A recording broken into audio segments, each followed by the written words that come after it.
France's President Emmanuel Macron is making headlines with an emergency visit to New Caledonia, a French territory in the Indo-Pacific facing significant turmoil. New Caledonia, a French territory in the South Pacific, has been engulfed in protests and civil unrest.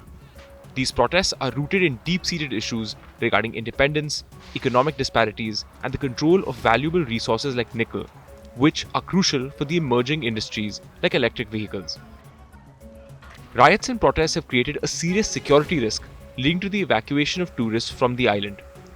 Australia and New Zealand have stepped in to assist with rescue operations, highlighting the international dimensions of this crisis. The immediate trigger for the protests was a bill passed by Paris, which expands political power for French residents in New Caledonia. The island's indigenous Kanak tribe, which has had an uneasy relationship with France, has reacted with anger and protests.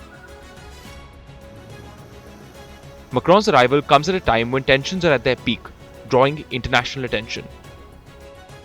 To understand the current conflict, we need to look at the history of New Caledonia. The islands were first sighted by Europeans in the 18th century, with Captain James Cook naming the main island New Caledonia in 1774.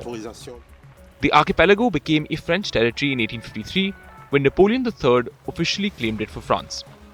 Over time, it was developed as a penal colony and later as a key economic asset due to its rich nickel deposits.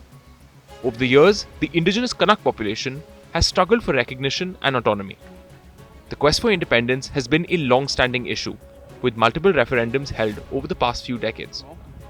The discovery of nickel has further complicated matters, as local communities feel marginalized by the exploitation of their natural resources by the French government and powerful foreign businesses. Les émeutes ont lieu en zone urbaine. En zone urbaine, dans le Grand Nouméa, où il y a beaucoup de jeunes, beaucoup de familles qui sont marginalisées, qui ont été marginalisées. Quand vous arrivez à Nouméa, il y a un contraste. Sur la même commune, vous trouvez des endroits où il y a des squats. Il y a des gens qui vivent sans eau, sans électricité, vivent dans les quartiers sociaux, qui sont éloignés de l'emploi, éloignés des dispositifs d'insertion, de formation. Et d'un autre côté, on a les plages, on se croirait sur la côte d'Azur. C'est tout un ensemble de choses qui a fait qu'on ne justifie pas ce qui a été fait. Mais on arrive à un moment où il faut reconnaître le fait colonial. Ce que le gouvernement actuel ne fait pas, alors même que l'accord Nouméa est un accord de décolonisation. So the protests stem from these long-standing grievances over political representation and economic disparities. President Macron's visit aims to address these concerns, offering dialogue and potential solutions to ease these tensions. Will his visit bring the much-needed peace and progress Caledonia needs, or will the island struggles continue?